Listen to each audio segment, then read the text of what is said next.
YouTube, it's the Extraordinary Tourist here. Today I just wanted to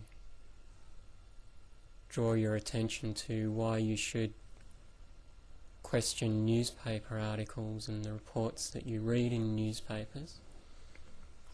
And to do that I'm going to use an example of an article which appeared in my local newspaper, the Sunday Mail.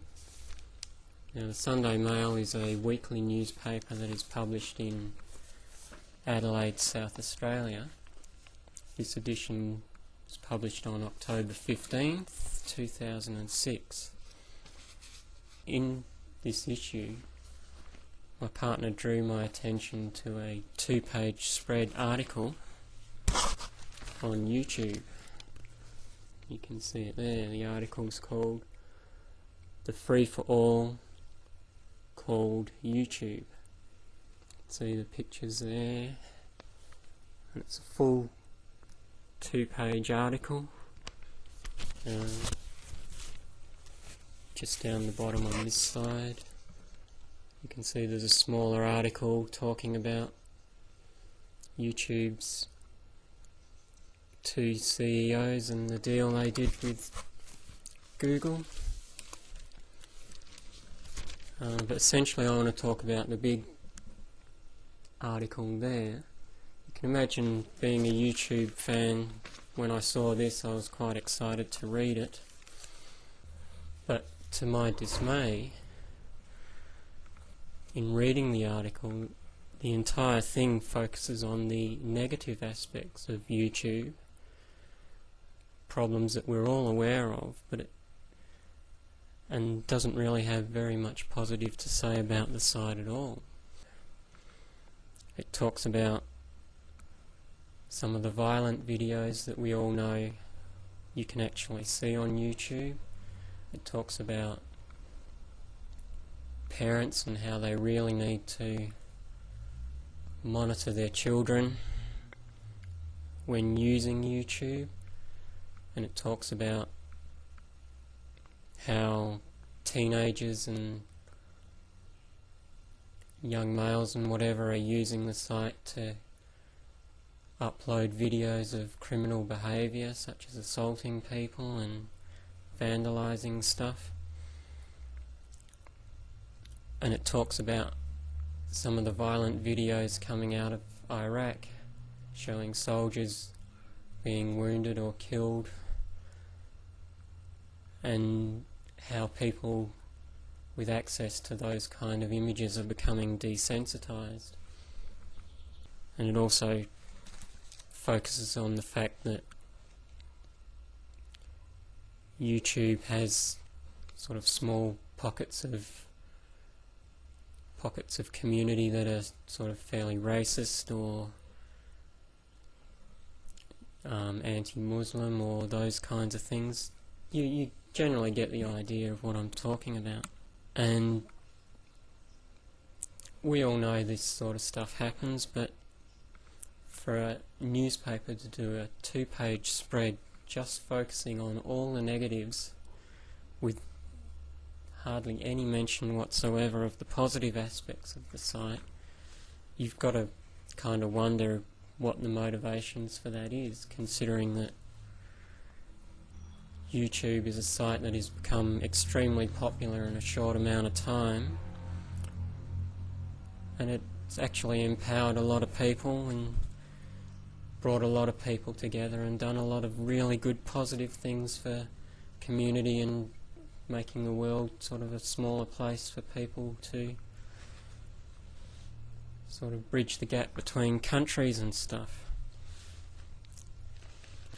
So my point that I'd like to make about questioning a report like this is that the Sunday Mail here is a News Limited publication. Now, News Limited is owned by Rupert Murdoch, who we all know owns quite a number of media companies around the globe, including Fox News and quite a considerable number of the newspapers in Australia. But something else that he owns and recently acquired is MySpace. And as we all know, MySpace is probably a direct competitor to YouTube. And as such, a 2-page spread focusing on the negative aspects of YouTube in a newspaper owned by a Rupert Murdoch company leads me to think that perhaps the newspaper isn't quite as concerned with the welfare of children and the desensitization of our population to violent images as it is to perhaps trying to steer people away from using YouTube and perhaps going to one of its competitors, such as MySpace. So, and we all know MySpace isn't perfect either. MySpace also has the ability to upload videos and stuff, so I just thought that was an interesting thing and to draw your attention to, and a good example of why you should question media reports that you see on TV and in newspapers and not just take them at face value.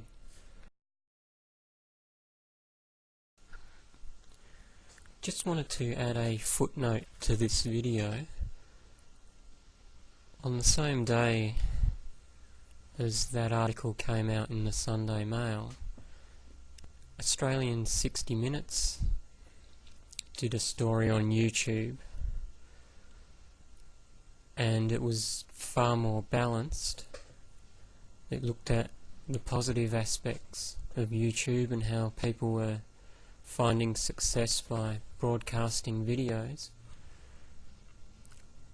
but it also looked at some of the downsides as well, and how people have had their computers hacked from overzealous fans and whatever.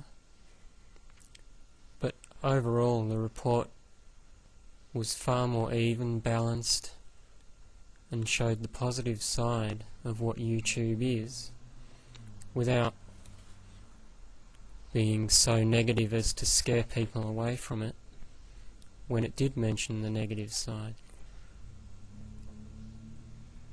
And it's worth noting that Australian 60 Minutes is on public television here on Channel 9, which is owned by a company called PBL, which is not in any way related to Murdoch's News Limited Corporation, and is in fact a competitor for Murdoch's companies. So just again, I'd sort of like to reinforce that need to really not take news reports at face value all the time, and sort of question the perhaps agenda of the media organisation that is making the report. I hope this video will prompt you to perhaps think a bit harder when you're watching news reports or reading reports in the paper. And until next time, this is The Extraordinary Tourist. Bye for now.